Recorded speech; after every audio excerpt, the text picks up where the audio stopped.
the Bank, go all out with it. The next heel cash-in should be at like the champion's mother's funeral. Bastard heel moves. Yeah, exactly. Like they would be Seth Rollins' mum's funeral. Yeah, that's live tonight on Raw. The cash-in would be epic.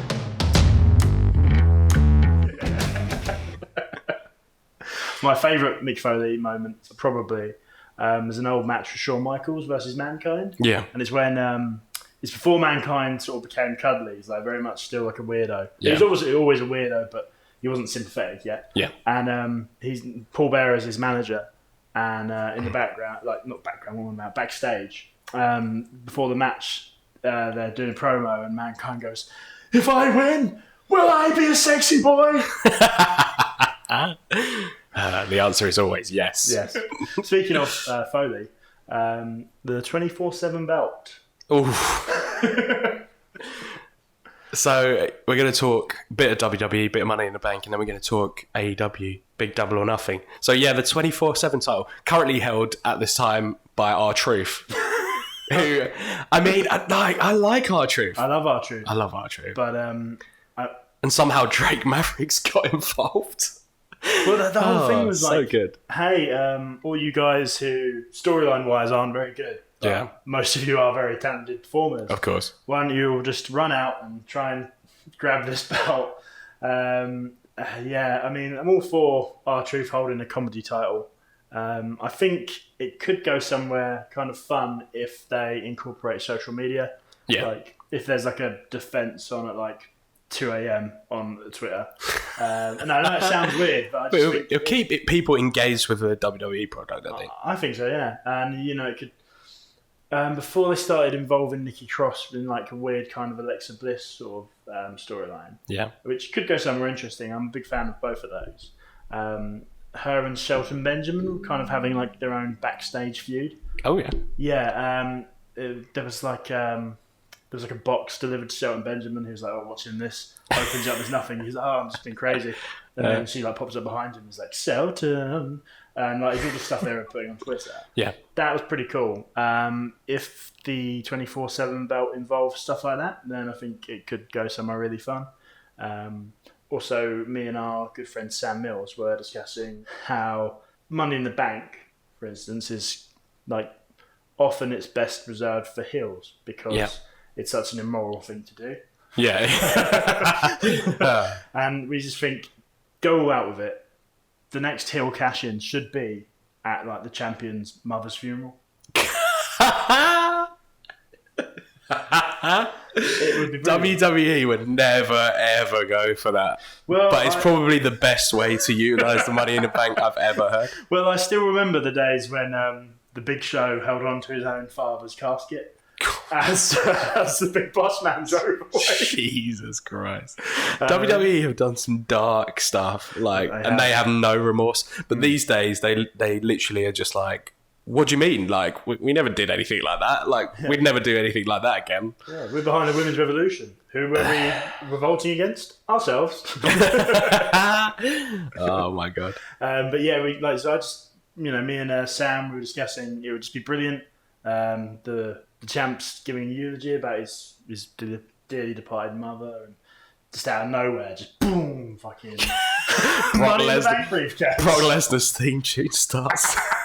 My client, Brock Lesnar, is at this funeral. I think, I think they need to. It does. I think it should kind of stick with heels. Obviously, you don't want it to be too boring, but with the faces, you could literally just have them say when they're going to do it. Yeah, that's like the most face thing that they can do. Per example, bad example, one of my favourite wrestlers at the time, Mr. Kennedy, where he was just like, when he won, when it was at WrestleMania still, he won the Money in the Bank and said the next night he was going to cash in the next WrestleMania. I was like, that's such a good idea. But they obviously could never follow through because Randy Orton put a squash on that, didn't he?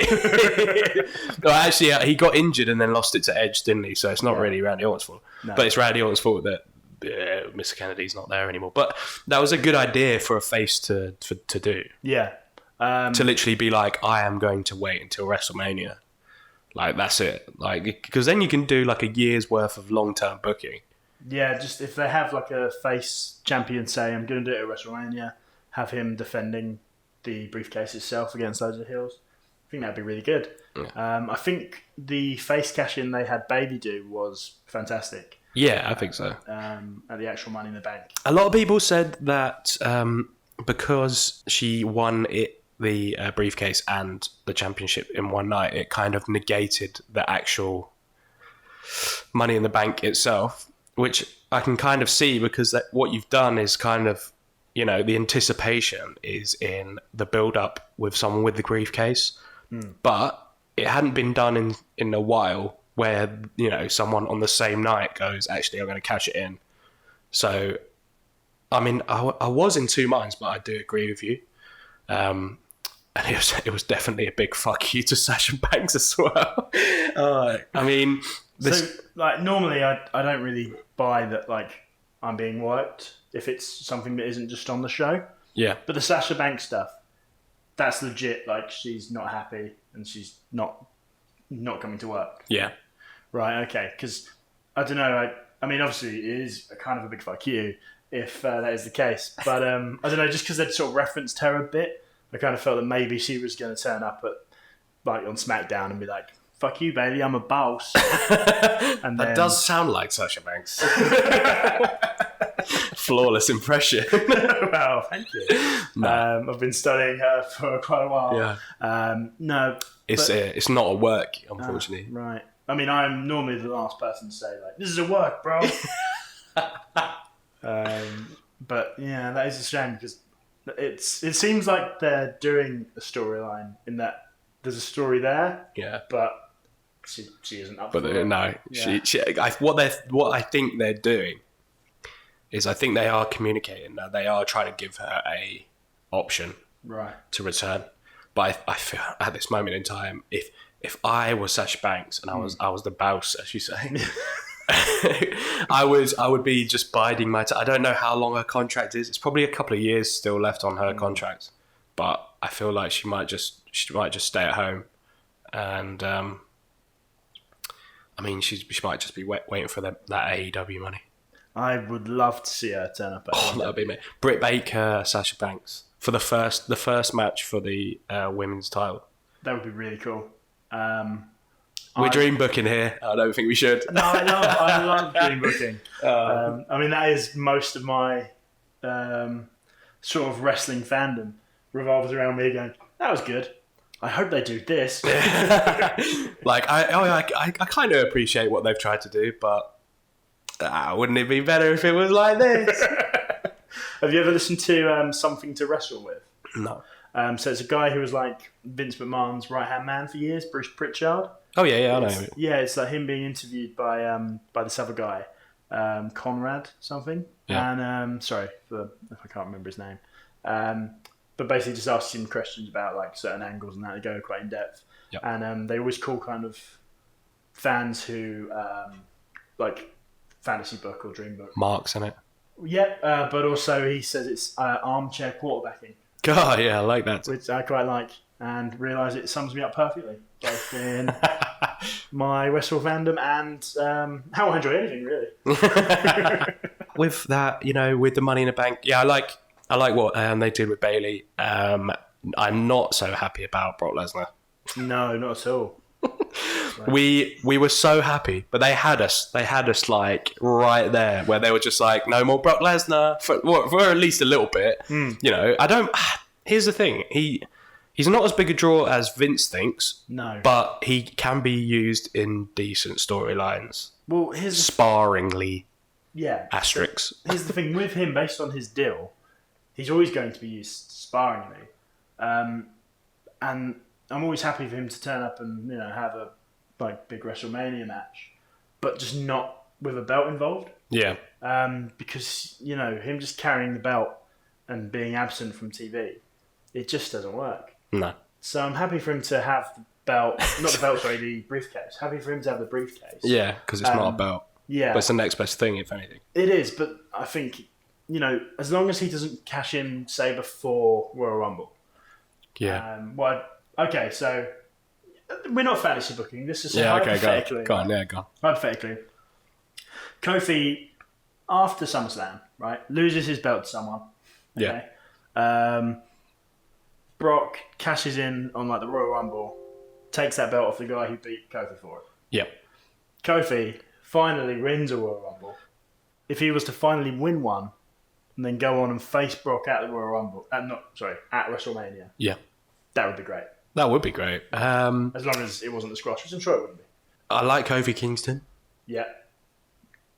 I'm glad he did get his title win, 100%. But I don't think he's that level. Here's the thing: you don't have to reach that level. There was loads of stars in the Attitude Era who were really great, but never became WWF champion. And I think Kofi's just on the outside. Right. I feel like he's just on the outside of that glass, where it's just you can believe in him being a world champion. Again, it was great to see at WrestleMania, 100%. It's probably my favourite match. What is it? I reckon. I don't know what my favourite match was from Mania this year. I thought they were all good. Yeah. Too many of them. 100%. There was too many. Cut it in half, if anything. But I'm a little bit he's just on the outside. He's just on the outside. He needs to kind of change up his moveset a little bit. I know WWE superstars are super limited to kind of what they can and can't do. I feel like people's movesets in WWE have devolved into about 10 to 15 moves. And I'm just where's the surprise? We're obviously going to get to AEW in a sec, but I'm just where is the I did not see that coming. I'm literally I saw a sling blade fucking clothesline coming. They did a program, obviously, where it was Seth Rollins versus Finn Balor. This was during the Intercontinental title, just at the end of last year. And I was literally there's been no less than 6 sling blades in this fucking match. And I'm just where these are two great competitors. Where's the repertoire? Do you know what I mean? Finn Balor especially, I feel. He's being held back. Yeah. 100%. I mean, movesets, I feel I'm more into the sort of storytelling. But obviously, the more diverse the moveset, the more you can kind of sort of tell your story in different ways. Yeah. But Finn Balor is someone I noticed, basically he takes bumps. And then in the Money in the Bank. Yeah, we're talking about Money in the Bank. That was great. He was taking everything. Did anyone else get injured? Just him? No? Okay. That was... Oh, God, it was horrific at points. When he lovely to watch. But... bounced so high and hit that ladder again. Andrade technically gave Finn Balor 2 powerbombs off of a ladder with one motion. It's amazing to see, but you're the innards, they're not right. No, they'll never be right again. Should Andrade or Ali or McIntyre won the briefcase? 100% for me. I think it's better to give it to an up-and-coming guy. I feel they could do with the push. Once again, I love Ali, so I think if he did that thing where it was I've won this and I'm going to cash in at WrestleMania and give that year-long defending it. Oh, that would have been good for him. It would have been really good. And then Andrade or McIntyre just to and bastard heel moves. Yeah, exactly. They would be Seth Rollins' mum's funeral. Yeah, that's live tonight on Raw. The cash-in would be epic. It would be amazing. Casket centre of the ring. Would he pin him on top of the casket? That's not Seth Rollins' mum. That's Andrade. Oh my God. Make it happen, WWE. You can have it on for free. Yeah. But no.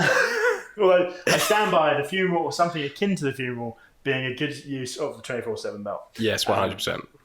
But yeah, the Money in the Bank, I think it should have ideally gone to McIntyre or Andrade.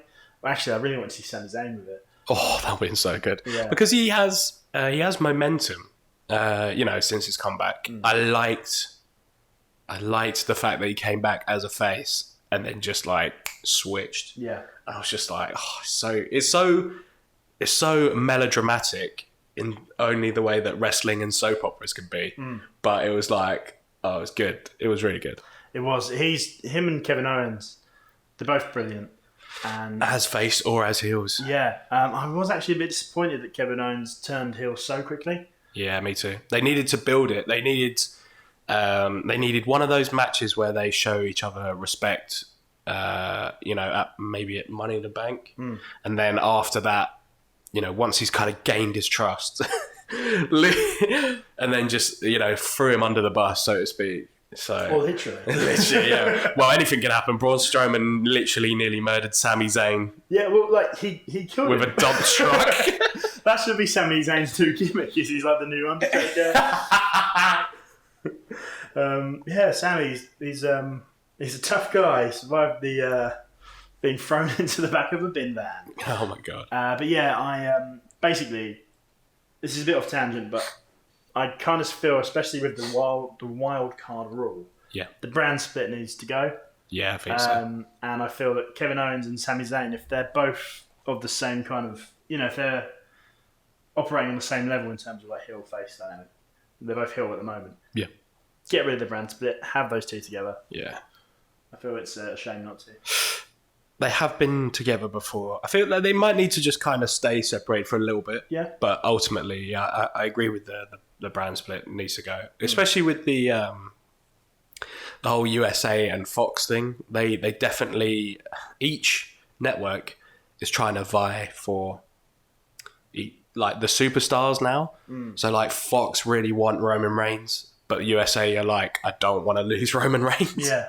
And WWE is just like, wild card rule? I read an article that said that was like one of the least dumbest ideas that the USA network and like sponsors came up with. Oh, well, that was their idea. And Vince McMahon was like, okay, fine. I mean, I take that with a huge pinch of salt, because obviously that's wrestling reporting for you. Yeah. And that's obviously, not what happened. But like that's what I'm reading everywhere, is that the wildcard rule is literally like a brainchild of someone who doesn't watch wrestling. Right. And it does sound like it. It sounds like the brainchild of someone who just wants to make money and knows that superstars make money. Or a crazy old billionaire. Oh god. Oh yeah, definitely that as well. But His yeah, son-in-law is desperate. chomping at the fucking bit. It's so I mean, I'm never too keen on the brand split anyway, really. No. Just for me, it kind of, basically my example I'll go to is Daniel Bryan at 30, WrestleMania 30. Yeah. I don't think that would have been as special if it was for just the Raw world title. No. And because I think the brand split was done at that point, or at least the world title has been unified. It had, yeah. Yeah, and the fact that he won, both of them, just like I know it's two belts, but it's essentially one title at that point. It is, yeah. Yeah. That made it a lot more special. Yeah. So it's an iconic image with the two belts.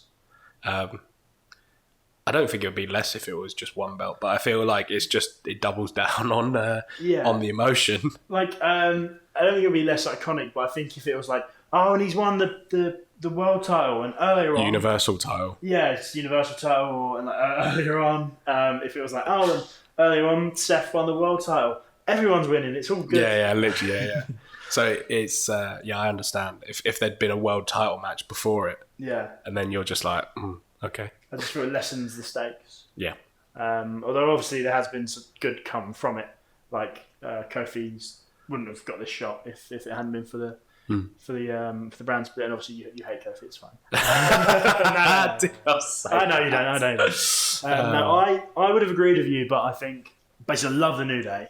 Yeah. They are fantastic. Yeah. Didn't like them at first. Thought really? it was a bit of a forced gimmick. Right. Because but it evolved into a great one. Yeah. So here's the thing with loads of gimmicks, you don't buy it. Sometimes you don't buy in at first, and I'm the worst for it. Right. I'm just like, no, don't like it. This gimmick displeases I'm just like, unless it's fucking fire off the bat. Do you know what I mean? I'm just a little bit like, no, I'm not getting invested at all. And then New Day is the evidence that you just need to tweak it. I think. I think it just takes time for some gimmicks, especially for me. And that one took about a year and a bit. Oh really? Yeah, I liked it when they were heel. Right. And then it got over, and then I was like, when they just completely flipped it into being, nerdy kind of pop culture faces, I was just like, I'm into that as well. Yeah. So, basically, I came back into wrestling when they were like full on face mode. Yeah. And I just thought I loved these guys. Yeah. Just basically they're merch salesmen. And they're just out there trying to amuse themselves pretty much. And yeah, literally. I think... and they wrestle sometimes. Yeah. But it's like Big E when he came back this week or last... Well, okay, I don't know. I thought he had surgery, was going to be out for ages. Yeah. Was that just Twitter? No, was that just Twitter? I just got. His Twitter game was pure fire. Oh, it is so good.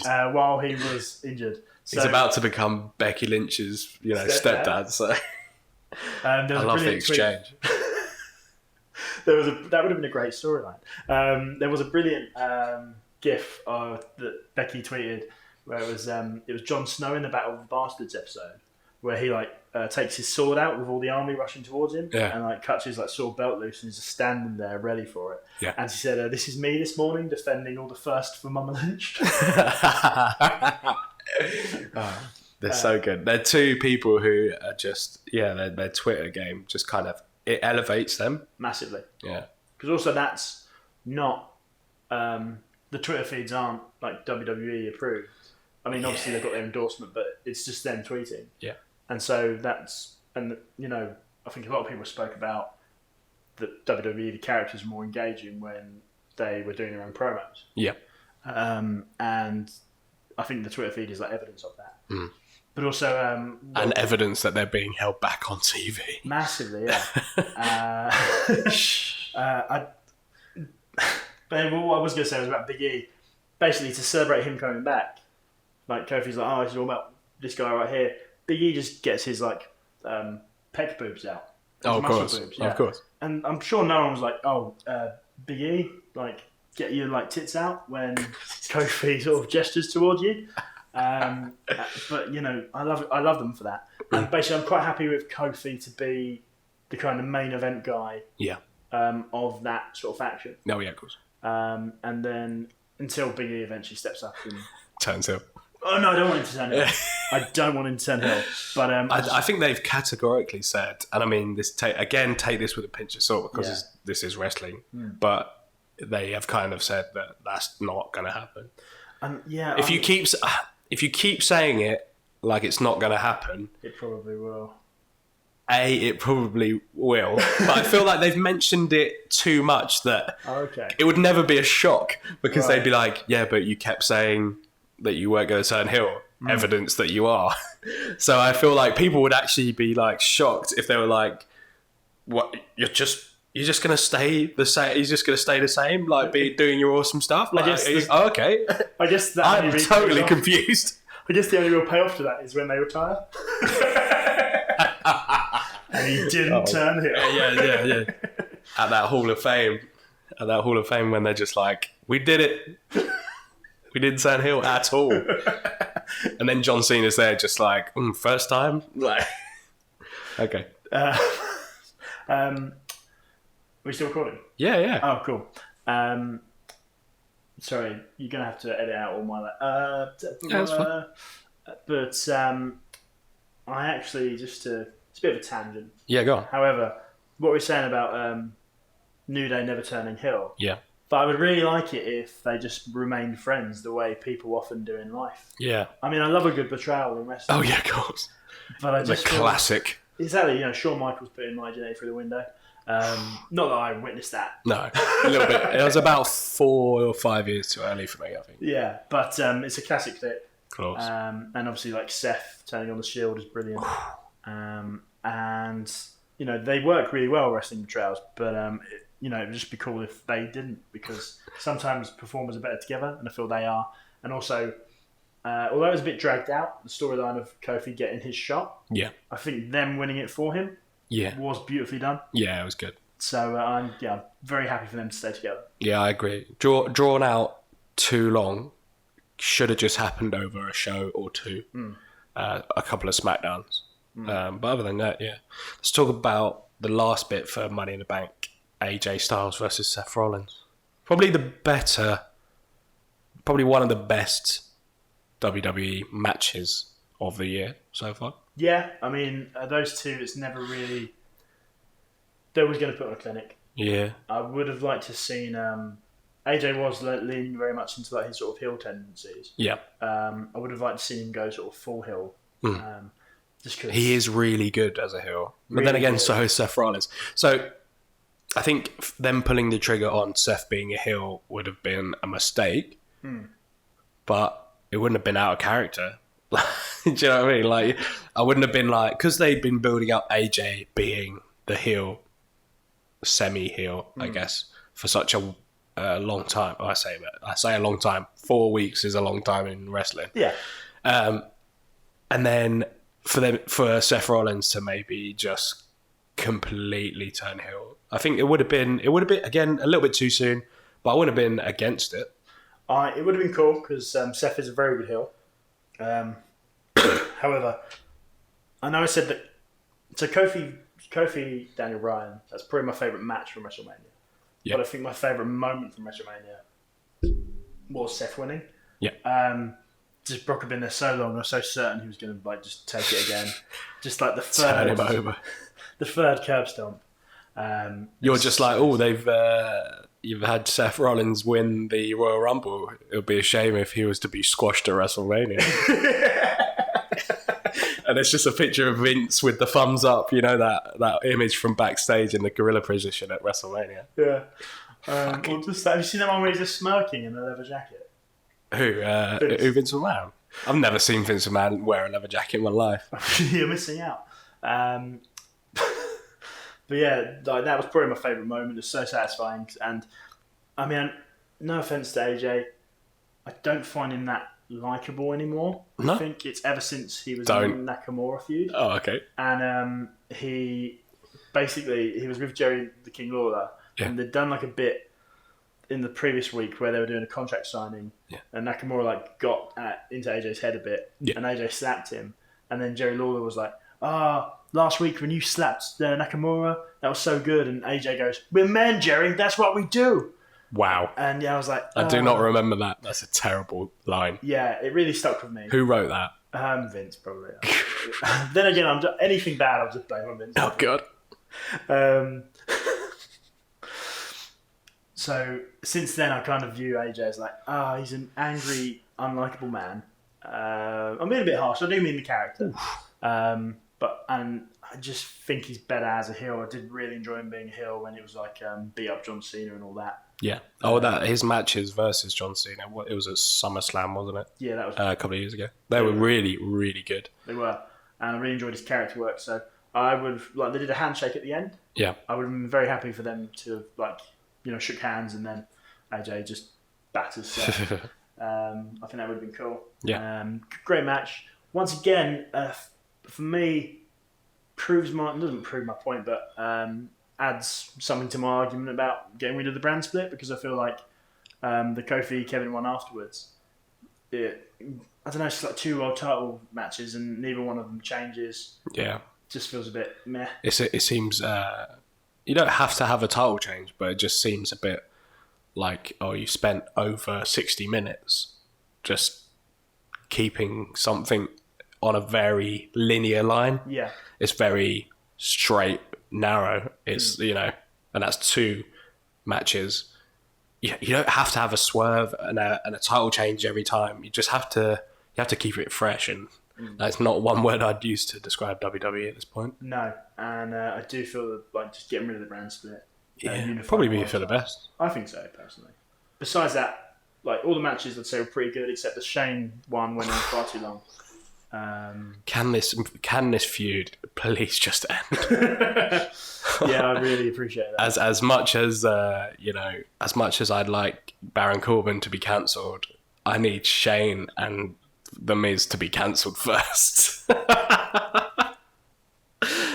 More than anything in the world. I mean, when it was like they're doing a cage match, I remember just being like, fine. I smell a screwy finish, and I was like, I don't want to watch it, no matter how. Like in my head, I was like, if they do something, I'm still not going to be invested. Even if they pull out something really cool, I'm not invested. So it's just empty, and they're just what is going on? Why did it not finish at WrestleMania? I know. And the thing is, like, every time they fight, Miz beats him up a lot. Yeah. But it's just, there's a screwy finish and Shane wins. And I actually really liked the one they did at WrestleMania. Yeah, I did too. The thing is, though, still not invested.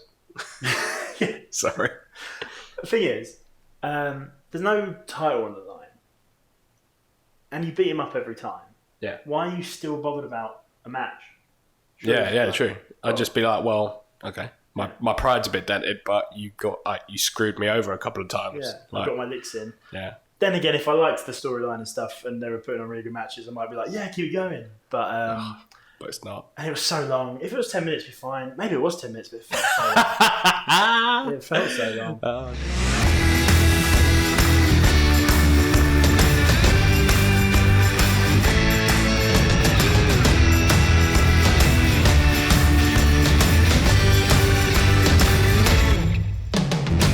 So now we're going to talk about the hype beast in the room.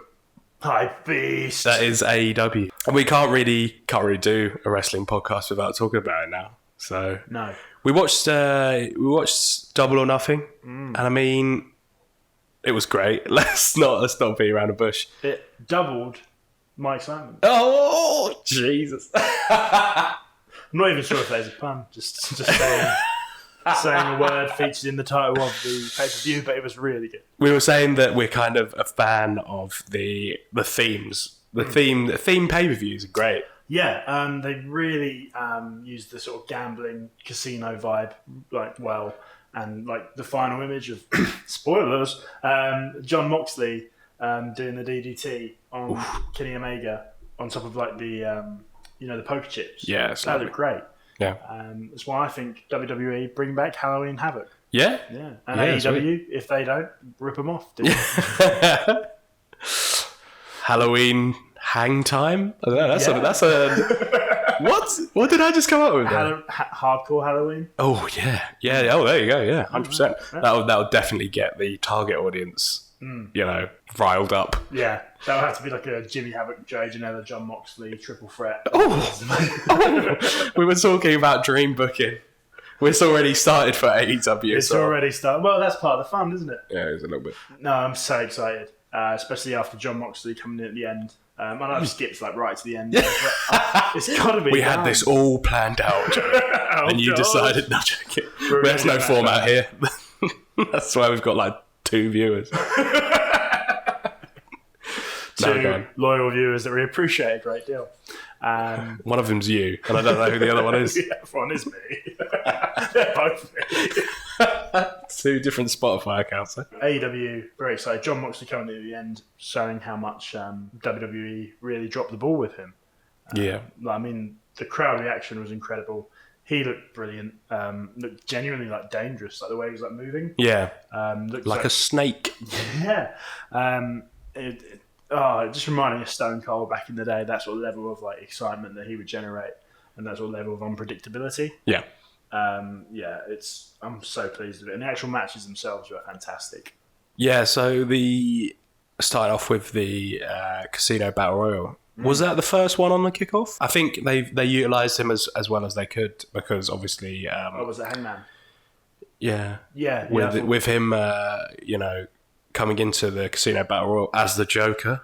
Well, I don't know who would have been their pick for that Joker card if it hadn't have been Hangman Page. But I felt let's talk a bit about Pac not being there. That was it's weird that. So my understanding was it's he's the Dragon Gate. Yeah. Dream you're a dragon champion. Puff the Magic Dragon Championship. No, to be fair, what I've seen of Dragon Gate is very good. It is. But so I think he's the open the Dragon Gate champion, and then they don't want him losing while he has that. Of course, we can understand. Yeah, absolutely. Although it couldn't. I mean, I sort of think maybe what I was thinking in the build-up was, well, why couldn't Hangman just take the loss? Yeah. But obviously they want him to be the number one contender going in, so that makes sense. It's a shame they couldn't reach some kind of compromise. But I think they dealt with it really well. Yeah. I feel like they utilised him well coming into the Battle Royal. I think he might feud with MJF. Yeah, he was up great. Until then. Real sort of scumbag heel. Yeah. Does that really well. I really like the finish, actually. Yeah. Where he forgets about MJF, manages to put himself back up after he's been eliminated. Yeah. As a classic, tried and true, isn't it? Tried and true way of winning a Royal Rumble. Yeah. Or a Battle Royal, I guess. It's done really well. I also, he managed to sort of work the injured knee thing, which, that Pac had given him in the sort of match that they had. Yeah. Which I think took place in Nottingham. It did, yeah. Which, as all great wrestling companies begin in Nottingham. I thought they managed to work that without it being it's like he didn't forget about it, and also it was still convincing that he won. Yeah. Partly because he's an absolute specimen. Yeah. All right, a fancy Hangman page. Stop going on about it. God. So I think they've used that best. They've done a best of a bad situation now. I feel. Like we were saying a little bit before we did the podcast about he hasn't had a full singles match yet, because I feel like obviously they wanted to include him in that Battle Royal. I think that was just the safest bet. They didn't want to put him in a singles match with someone where there's been no build. Because the build with Pac was done quite well as well. It was done really well. Yeah. Especially Pac coming #full gear ready. Oh, right, yeah. Literally everywhere he went. I thought that was crazy. He's literally, coming to press conferences in literal Speedos. You've literally got to have the balls to come. You're it's outside as well.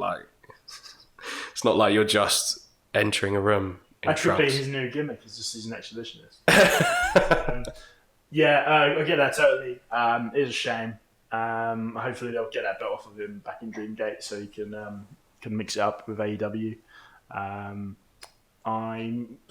guessing that it would have been announced that the Pac Hangman match would have been to go through to the first. Yeah, it is. Yeah, match. Yeah, it would have been. Yeah. I don't know what the Battle Royal. Well, I guess it would have just been hey, get everyone on the card Battle Royal. The one they did at All In was actually really good as well. Yeah.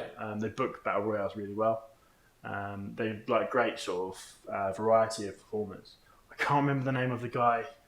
I don't want to sound disrespectful, but the man who's born, so he's not. I don't think he's not an amputee because he was born without them. Yeah, I know who you mean. But the guy who's missing his legs was amazing. Yeah, he was. Yeah, I can't. He was doing 619s all over the place. It's a great finish, great maneuver to be doing. Absolutely, and using your torso for a 619. He's crazy. I can't remember his name, but I think he might be my new hero. Yeah. Yeah, well, I mean, it's just amazing. Yeah, of course, yeah. Everyone the Luchasaurus.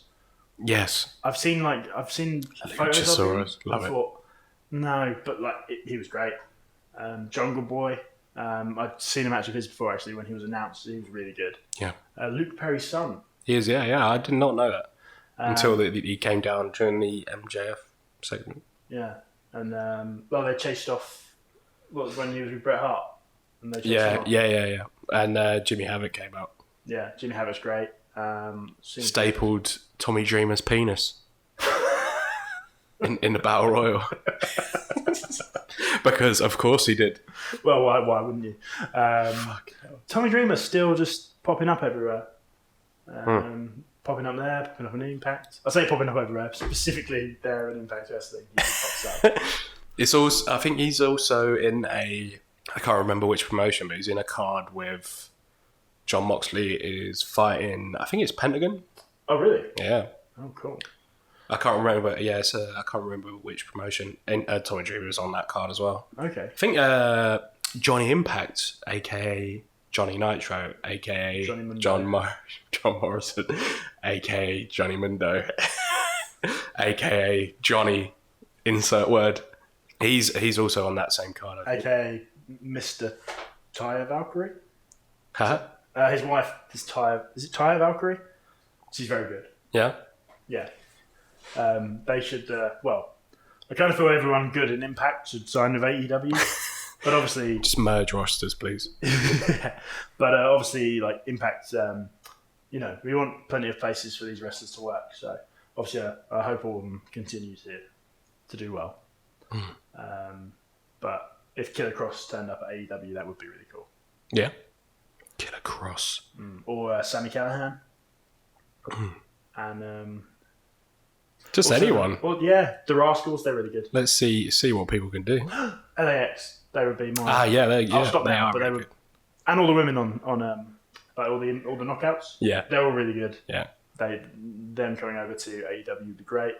AEW, that is one of my. If we want to be less kind of like hype. Sorry, that's all right. If you want to be less sort of hype filled, I am sort of just hoping that the women's division of AEW competes well with like the WWE's at the moment. Yeah. Just because, there's two, wasn't there? There's two women's matches, which is generally what you get with WWE, I guess. But because they're new, I just hope that it doesn't feel like a boys' club. Yeah. Which I think it is sort of in danger of. Yeah. But obviously, the two women's matches that are on the card were great. I feel like their division is at a kind of a starting point, because they did bring in some established men. They didn't not bring in established female wrestlers, but not as many. Yeah. Obviously, there's going to be probably a little bit of a more men to female ratio, but I feel like the names, they're not quite there yet. But what they are looking to do is make those names. Yeah. Especially I know Britt Baker, she is known. Which I hadn't heard of her until then. When she was in like the women's match there. Yeah. And like that did really well for her career. So I think she'll just continue to grow with the company. They definitely seem to have singled her out, maybe. Yeah. Also, I was really glad to see Awesome Kong. Oh yeah, that was great actually. Yeah. She's. I last saw her in Glow. I love Glow, Yeah, and she's brilliant in Glow. I would not make the connection. I would not have said that is Awesome Kong. No way. Vastly different characters. I remember reading that Awesome Kong was in it. Yeah. And then watching the whole first series and being like, so where was she? And then you're like, no, not Welfare Queen.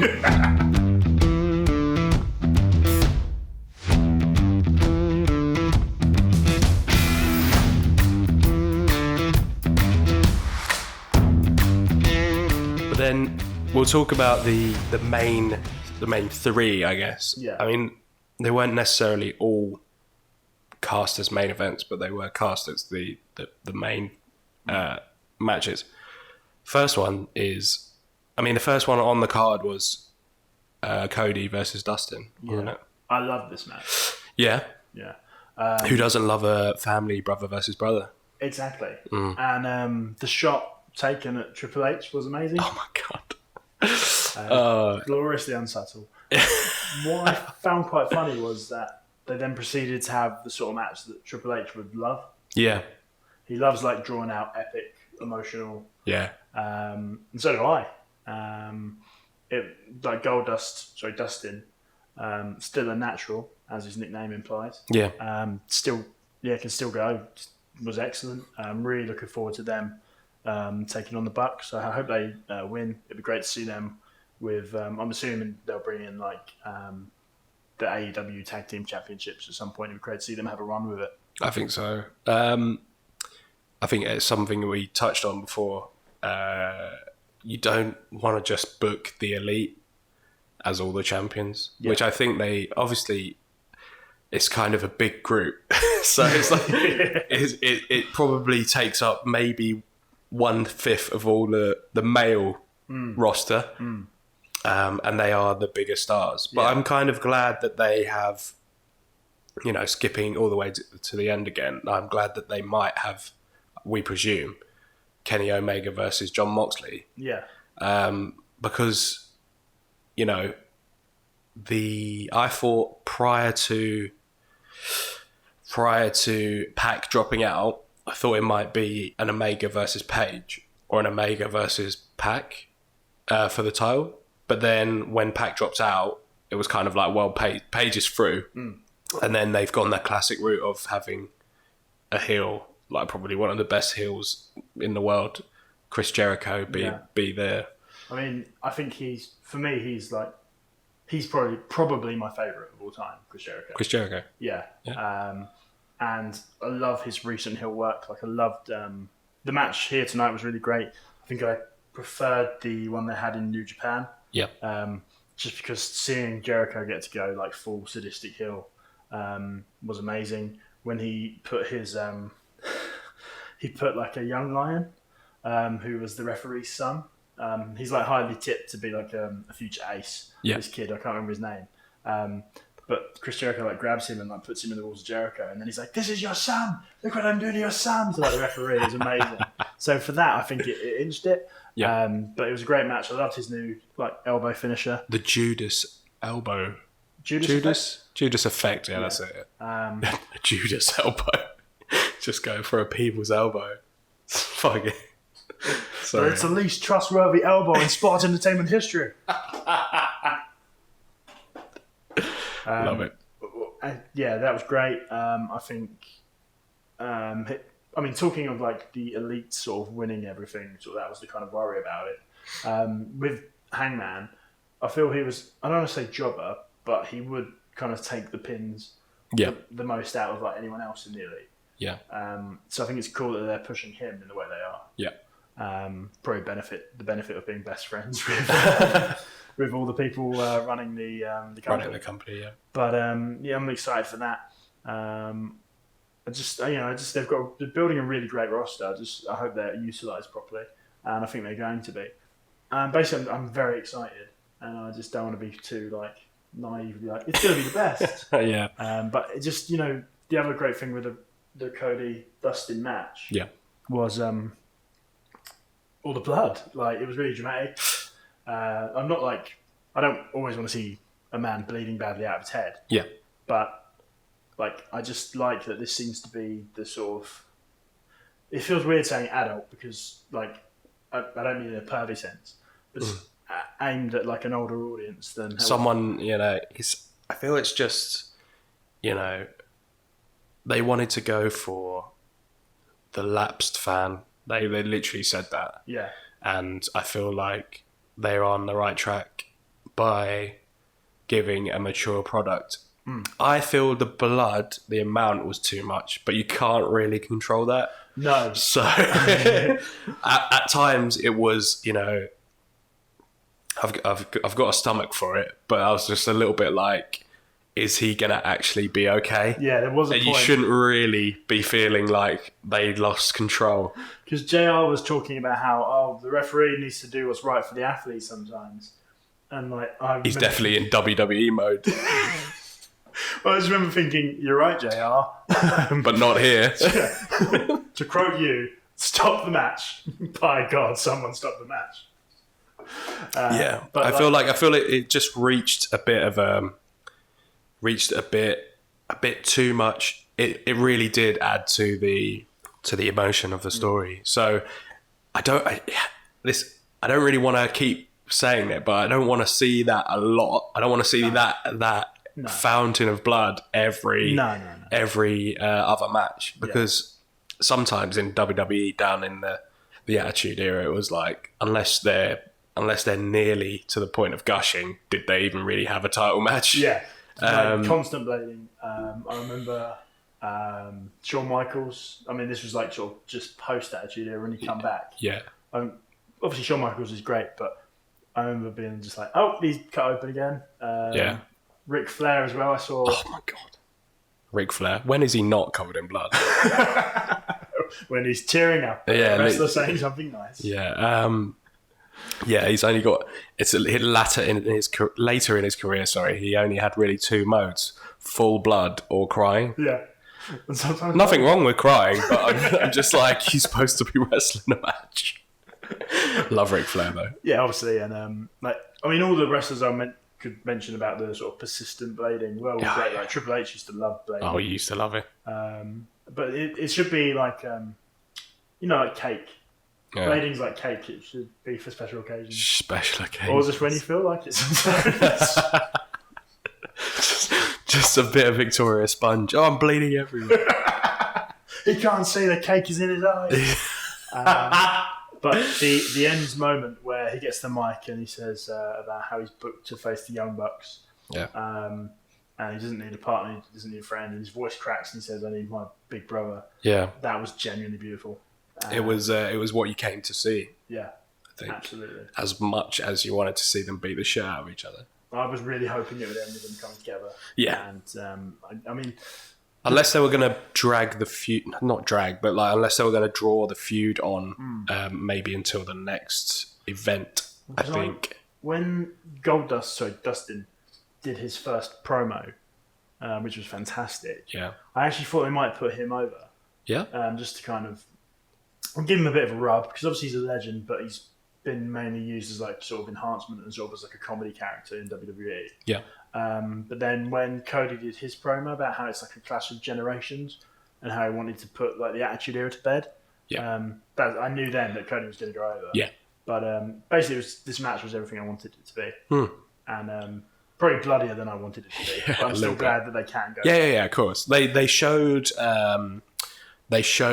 kind of the top floor of where they will go with that match, because prior to that match, I know this is their first event, but they didn't show the kind of hardcore side that they could go to.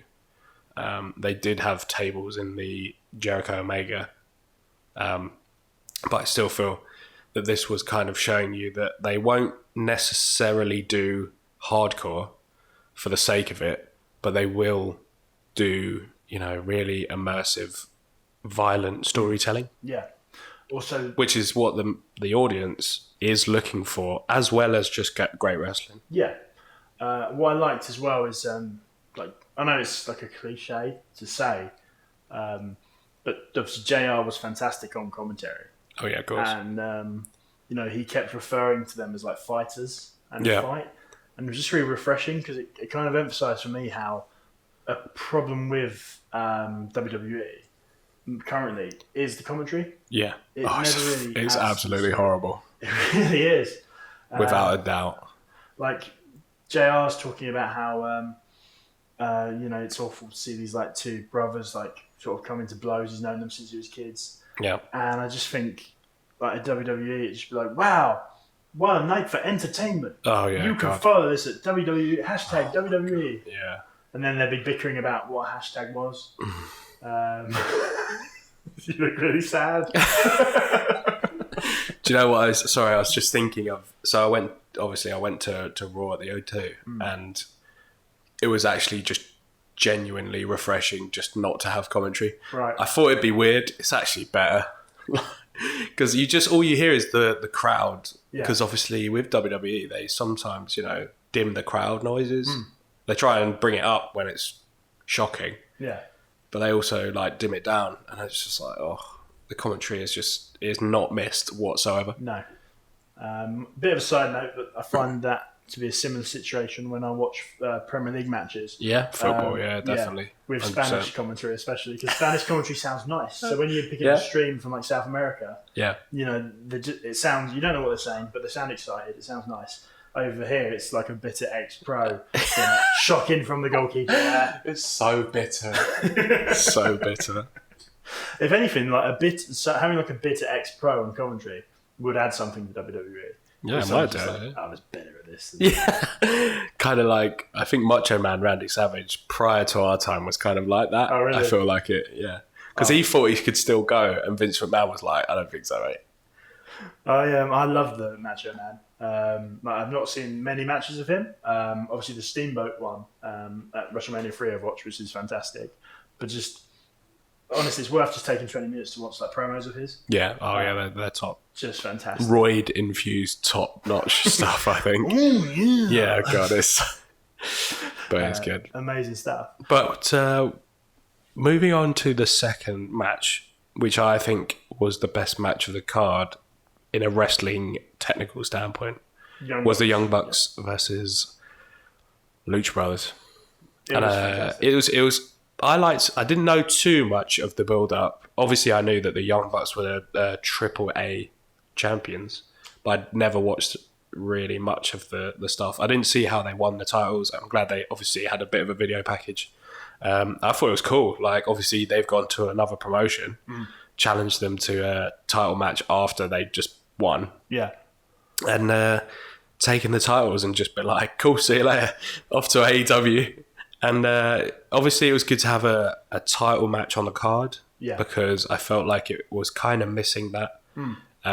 Obviously, the wrestling across the board was great, but you still need some stakes. Yeah, definitely. And this one was a reason why I think overall it was just under maybe the Dusty and Cody, but because it had stakes and it had great wrestling, it just kind of leveled it off for me, I feel. Right. Okay. Some of the stuff they were doing, I was like, if you know, it was just crazy. Some of the stuff they were doing. Yeah, like the way I love both the teams. To be fair, I probably prefer the Lucha Brothers. Yeah, but they are a great team. Yeah, but the way the Young Bucks move is just like superhuman. It is. It's ridiculous. There's a bit where like Nick Jackson like took out both the Lucha Brothers really quickly, and I just can't believe how he can do those moves like that accurately and that quickly. It's like muscle memory. Yeah. It feels like he has been doing that for so long. But yeah, it was just fantastic. I think just the movement of both teams. Sometimes I got myself thinking that they were going to do one thing, and it would just be simple moves, but they just would totally flip it on its head. Yeah, and that's what you want, especially for a match that goes on. I think it was one from last, wasn't it? It was, yeah. So, you know. It was crazy good. It was really intense. I mean, false finishes. A few too much for me. That's the thing I was going to say is like on paper, yeah, but I believed everyone. That's true. Was going to put it away. Yeah. No, it's fantastic. I do hope I'm not a fan of like 50-50 booking. Yeah. But if the Lucha Brothers could get their own back, that'd be good. On the show, get your own back. Dave Vincent Phillips. He's done some wrestling for a Brighton promotion. Bring him out. Yeah.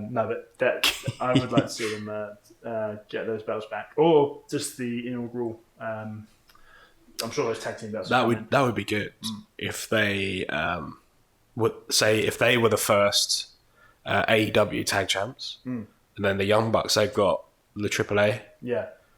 And then they somehow work that into a program. It doesn't have to be dragged. No. I feel like, but because obviously these events are spaced out, I feel like you just need to like you said, not 50-50 booking, but you don't necessarily need to bury anyone yet. No burials. It'd be weird when they kind of established like a jobber. Yeah. But then again, if you think about it, you're the workhorse of AEW. And you're putting people over. I feel like when they get people from maybe like the older generation that are kind of on the way out, I don't think they'll be necessarily burying younger talent. No. I don't think they'll try and bury anyone because they're making wins and losses count, aren't they? So yes. I think they're going to they won't 50-50 it, but they'll definitely say, you will be at the bottom of this tier. It won't be forever. Yeah. It's quite exciting. I'm a bit of a broken record saying, it's really exciting. Yeah, it's fine, isn't it? Because at the moment, WWE, like, people lose constantly and it doesn't really seem to matter. No. And it would just be refreshing for that to be different over in AEW. Yeah. It was so good. That match was insane. I'm a huge fan of the whole Pentagon Jr. breaking people's arm, like dislocating it, whatever he does in that spot. His singles match at All In with Kenny Omega, that was really good. Yeah. So I'm excited to see them compete as singles guys as well. Yeah, sweet.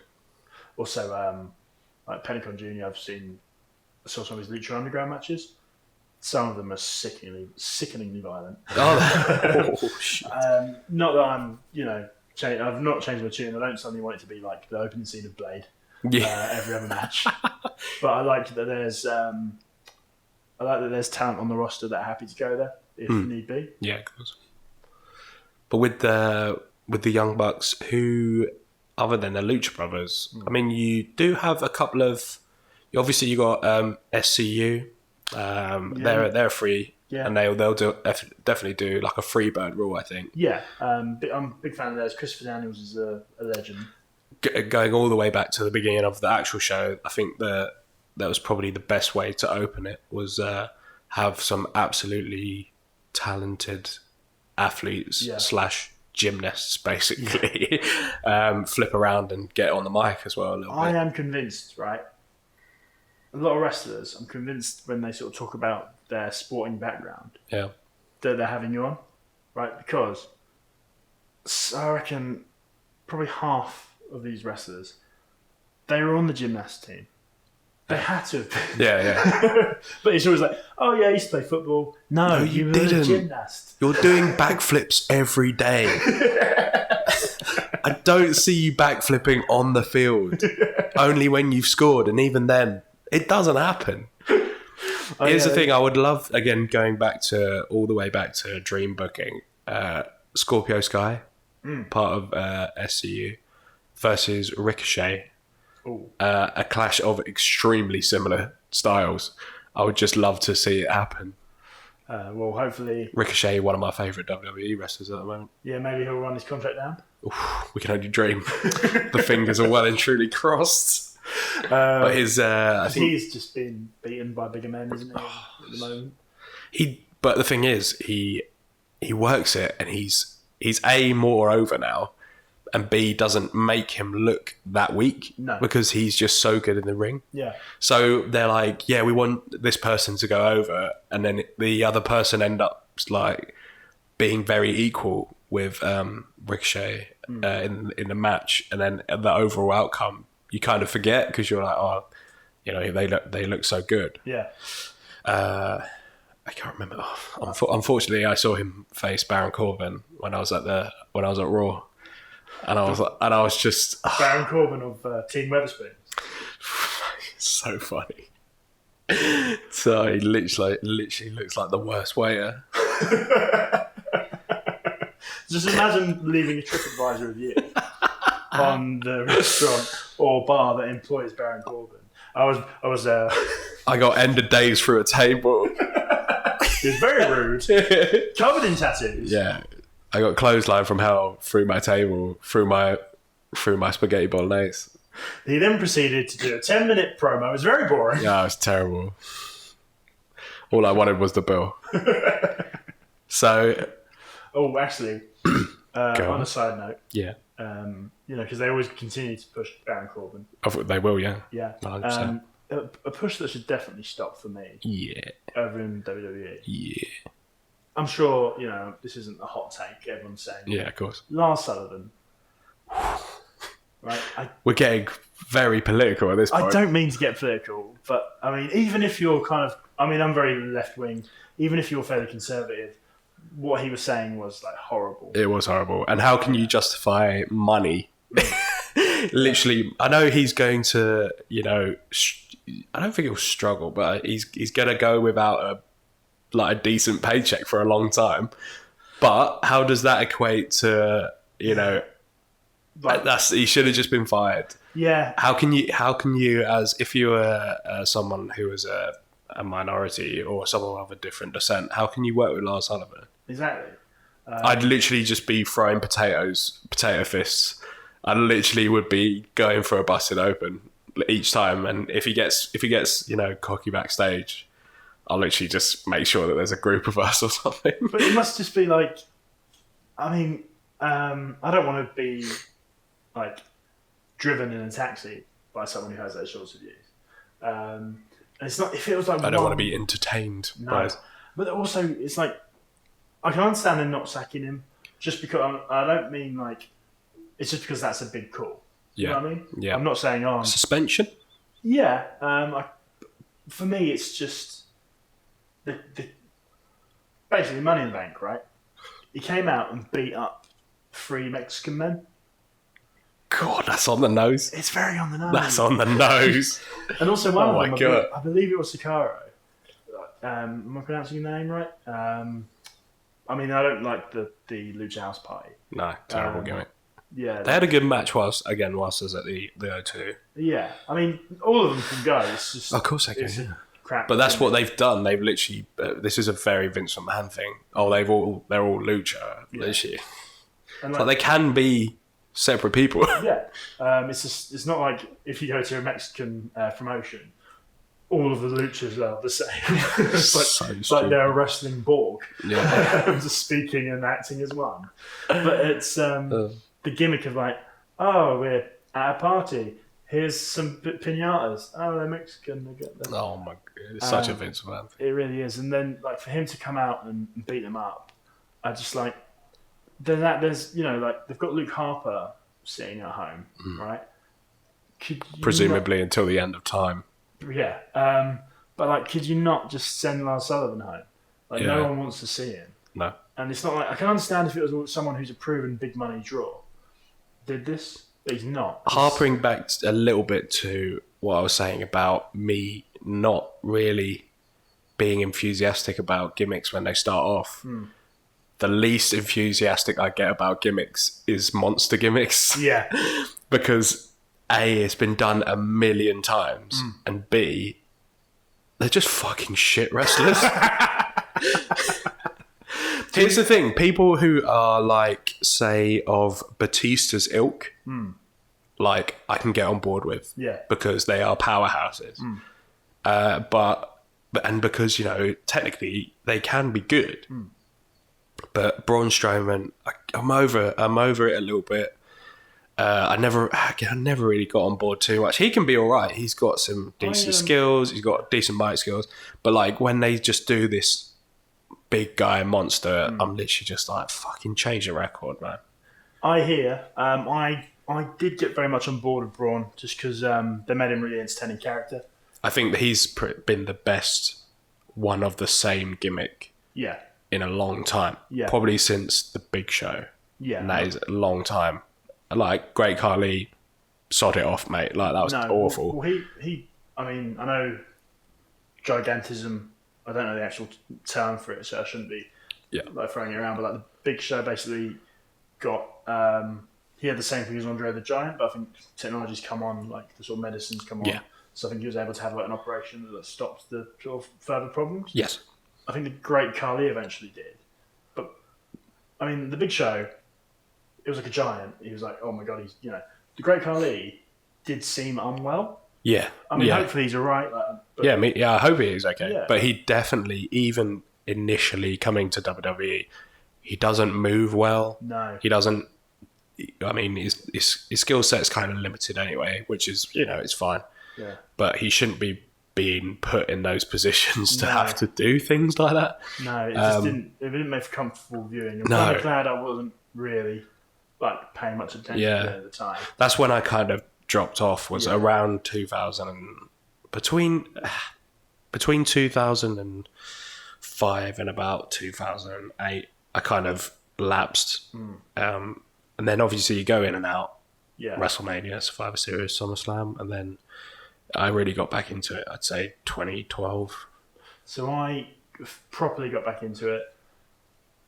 Like the run I'm on now of being into it was like sort of near the end of 2017. Yeah. And I think it was basically because it was like a bit of a crap time. Yeah. And I just really, I'd appreciated wrestling already as an art form. Like, I know that sounds really lame what I just said, but like, I mean, No. I already accepted that like it was good and like something that was entertaining. Yeah. But following it started just because I just appreciated like the pure escapism that it was, especially when it's at its best. And I'm glad that I missed a lot of John Cena's like reign. You were lucky. Because I mean, I think John Cena's great. When he comes out now, he puts on good matches. He's like, I like him in films, but it just seems like the booking then was John It was Cena horrific, and it's literally only curbed by the fact that Edge was there. Right. And he was like, he did have other superstars. Like I'm a huge fan of Triple H. I always have been. Yeah. And like I know what the people talk about when they say about him burying other people, but you know, he did go over other people, like Jeff Hardy. I think he went over CM Punk. Like, so he did give opportunity to people who are top draw. But yeah, that period was a period of, you know, it was a definite downturn. But now we seem to be on a bit of an up. So we're going to talk about the last match on the card, Omega Jericho 2. I mean, you touched on it, saying that, you know, the first one at Wrestle Kingdom, I think it was 13 or 12. Would have been 12. Yeah. So I feel like that was probably a better match. Yeah. But this was a good match anyway. Great match. And, you know, Kenny Omega, good on him. He wrestled most of the match with a broken nose. Yeah. That was, you know, that's a sign of a good performer. I've always been a fan of Kenny Omega, but, you know, wrestling not necessarily is an injury, isn't it? Yeah. So I'm not going to say not injured, but like having a broken nose that swells your eyes up, blood as well, and to just still pull up a match that's probably better than majority of WWE matches. I mean, that's just testament to you know what they brought in. So I think it did the business on being their first main event. Absolutely. To a T. Yeah. And then obviously you had the Moxley. Yeah, I mean, like, it was just a great segment and a great way to end your first pay-per-view. Like, the match was great, but it's all about like after the match with Moxley coming down. It's 50-50, I think. Like, it's literally like the biggest things are a great match, and then just eclipsing it slightly is Moxley coming in. But that just only means that there's going to be good feuds. Yeah. And good, you know, there's going to be eyes on it as well.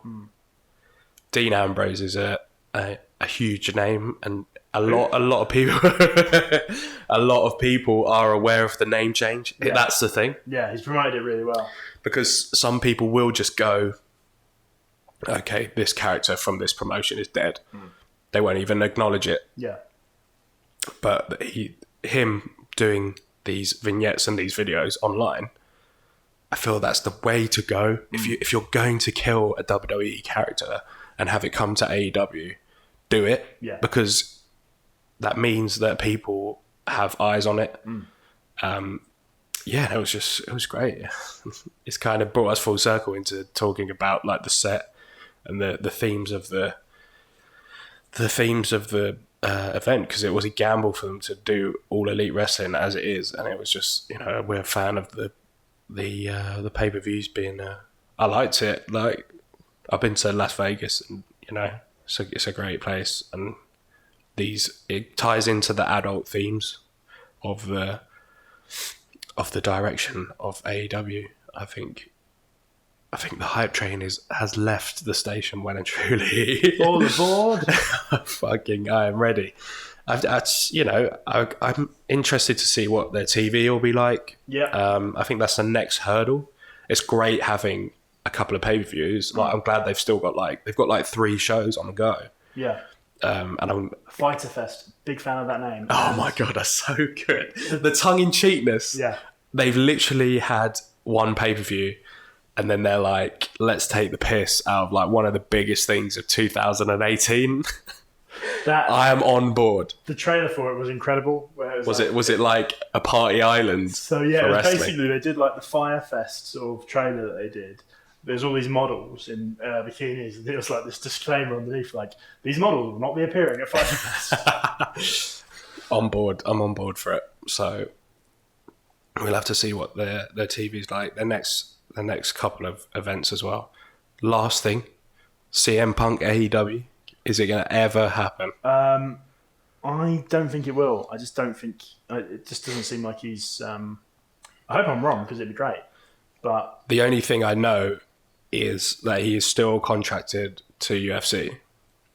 Right. So and they will just again they're not like WWE. They're very vastly different productions, obviously. But I feel like the similarity is they will just have him sit out that contract.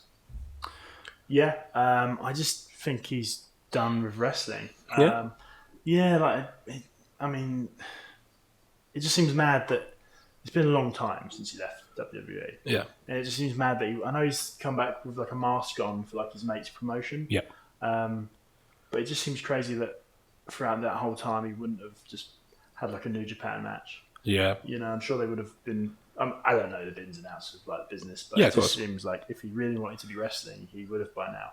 Also, he's great. He's amazing. Love the pipe bomb. He put on great matches. But like him going to UFC, just always seemed a bit strange. Like he never seemed to be like a shoot guy. No. And obviously, it didn't really. I'm sure it's gone well financially, but like getting soundly beaten twice, just was a. It's a bit weird. I find the whole UFC kind of, not UFC in general, but like MMA and sort of professional wrestling, I find the kind of link between the two a bit odd. Yeah. Just because one is theatre and the other one is a fight. Literally. It's, combat sport. It's not like, here's one of the, I can't remember the quote quite exactly, but, when you Irish whip someone, yeah, the believability goes out of the window. Do you know what I mean? Like, so no one in the octagon is trying to Irish whip into the cage. There was something that made me laugh when CM Punk got beat his first time around. Like the guy was quite young, I believe, and I saw this comment on I think it was on Reddit. It said all the wrestling fans be like, "Oh, sweet. Punk put the young guy over," which I enjoyed a lot. It doesn't quite work like that. No, it doesn't. But like, basically, one of my favourite wrestlers of all time is The Undertaker. Yeah. And he is a supernatural character. Yeah. Don't get that with MMA. No, you don't. But to summarise, I would be really happy for CM Punk to turn up at AEW because he's great. And he could have some really good matches and some really good feuds. I think it would throw a dynamic in there. And I think it would I think the amount of eyes that would fall on AEW would just double overnight. Yeah. It would. And it's... it would be great if they used the... cult of personality. Yeah. Oh my God. Because they'd be able to license that. Oh, with all that Tony Khan money. Exactly, that's sweet Tony Khan money. By the way, his family own Fulham, right? Yeah. Book the match we all want. Ryan Sessegnon versus John Moxley. It's what we're all here for. Oh, brilliant.